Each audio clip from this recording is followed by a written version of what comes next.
जान वतन, सबसे पहले नूर इकबाल का अशार पेश खिदमत है कि आज़ाद चमन के हम, आज़ाद चमन के हम आज़ाद परिंदे हैं। आज़ाद चमन के हम आज़ाद परिंदे हैं। अब दौर ग़ुलामी के, अब दौर ग़ुलामी के गर्दन में न फंदे हैं। अब दौर ग़ुलामी के गर्दन में न फंदे हैं। ऐ अर्ज़ वतन तुझको, ऐ अर्ज़ वतन तुझको मिटने न कभी देंगे। ऐ अर्ज़ वतन तुझको मिटने न कभी देंगे। ऐ खाके वतन तुझको बिकने न कभी देंगे। ऐ खाके वतन तुझको बिकने न कभी देंगे। पैकर न हवस के हैं, पैकर न हवस के हैं, ना हिर्स के बंदे हैं। पैकर न हवस के हैं और ना हिर्स के बंदे हैं। आज़ाद चमन के हम आज़ाद परिंदे हैं। अब दौर ग़ुलामी के गर्दन में न फंदे हैं।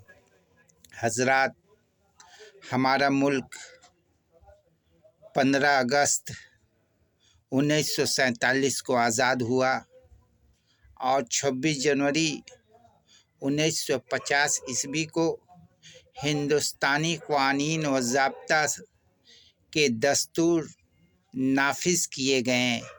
ये क़वानीन हमारे बाबा अम्बेडकर की लिखी हुई क़वानीन, जो हिंदुस्तान की तमाम ज़ात पात और भेदभाव से आज़ाद होकर लिखी गई थी। चूँकि आज ही के दिन क़वानीन नाफिज करने का दिन है, लिहाजा इसलिए आज के दिन को रिपब्लिक डे यानी योम जमहूरिया के नाम से जानते हैं। इसको अवामी दिन भी कहा जाता है। इस मुल्क की आज़ादी के लिए हिंदू, मुस्लिम, सिख, ईसाई सब ने हिंदुस्तान की सारी कौमों ने अपनी ज़िंदगियों की कुर्बानियाँ दी, तब कहीं जाकर हिंदुस्तान मुकम्मल तौर पर आज़ाद हुआ। अजीम हस्तियाँ भगत सिंह, मंगल पांडे, खुदीराम बोस, शहीद अशफाक़ुल्लाह, सैयद अहमद शहीद और बेशुमार शोहदाने वतन ने अपने वतन के लिए अपनी जान को कुर्बान कर दिया। हिंदुस्तानी तवारीख़ में उन शहीदों के नाम सितारों की तरह चमकते हुए नज़र आते हैं। शायर कहता है कि क्या हुआ, शायर कहता है कि क्या हुआ गर मर गए अपने वतन के वास्ते।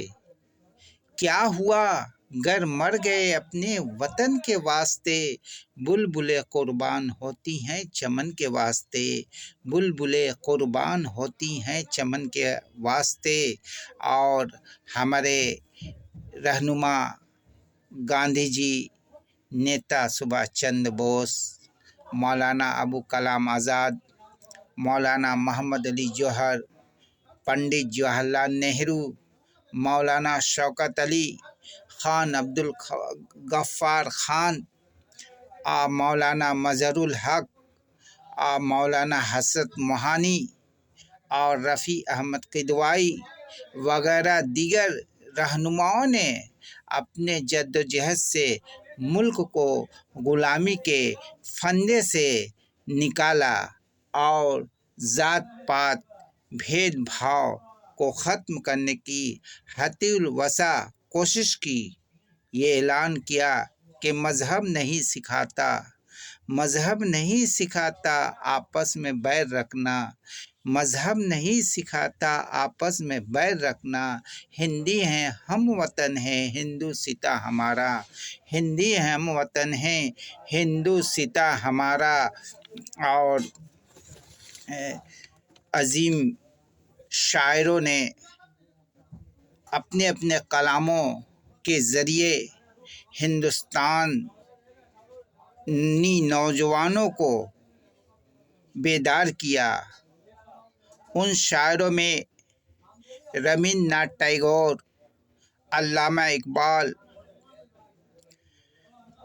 رام پرساد بسمل، فیض احمد فیض، کرشن پرویز، گوری شنکر وغیرہ بہت سے شعراء کرام کے نام فہرست میں موجود ہیں۔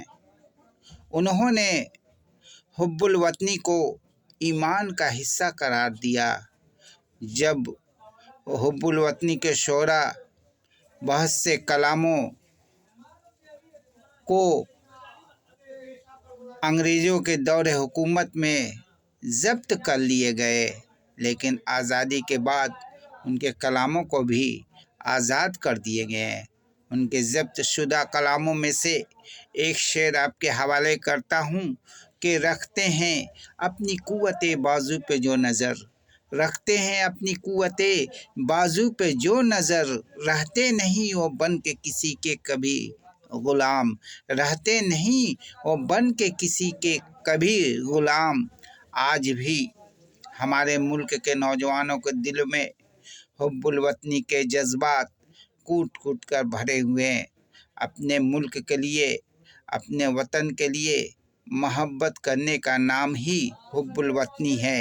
ایسے جذبات انسان تو انسان، پرندوں اور حیوانات بھی پائے جاتے ہیں۔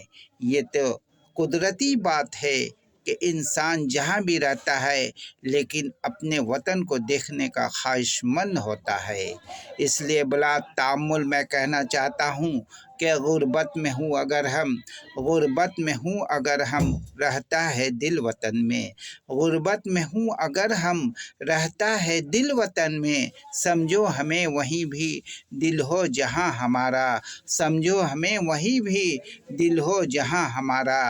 ہمارے دلوں میں اپنے ملک کے لیے، اپنے وطن کے لیے وہ جذبات ہونی چاہیے کہ اگر دشمن ممالک ہمیں آنکھیں دکھائے تو ہم ان کی آنکھیں نکال لیں، اور ہاتھ دکھائے تو ہاتھ کاٹ لیں۔ اس کے لیے ہمیں اپنے جسم کے خون کا آخری قطرہ ہی کیوں نہ بہانا پڑے۔ آخر میں اپنے پیارے وطن ہندوستان جنت نشان سے مخاطب ہو کر کہتا ہوں کہ ہوتی ہیں آزاد قومیں سر کٹا دینے کے بعد، ہوتی ہیں آزاد قومیں سر کٹا دینے کے بعد، خوف دل سے ایک دم بالکل مٹا دینے کے بعد، ہوتی ہیں آزاد قومیں سر کٹا دینے کے بعد، خوف دل سے ایک دم بالکل ہٹا دینے کے بعد، خوف دل سے ایک دم بالکل ہٹا دینے کے بعد، اور بلبل کو گل مبارک، بلبل کو گل مبارک، گل کو چمن مبارک، بلبل کو گل مبارک، گل کو چمن مبارک، ہم بے کسوں کو اپنا پیارا وطن مبارک، ہم بے کسوں کو اپنا پیارا وطن مبارک۔ شکریہ، جے ہند۔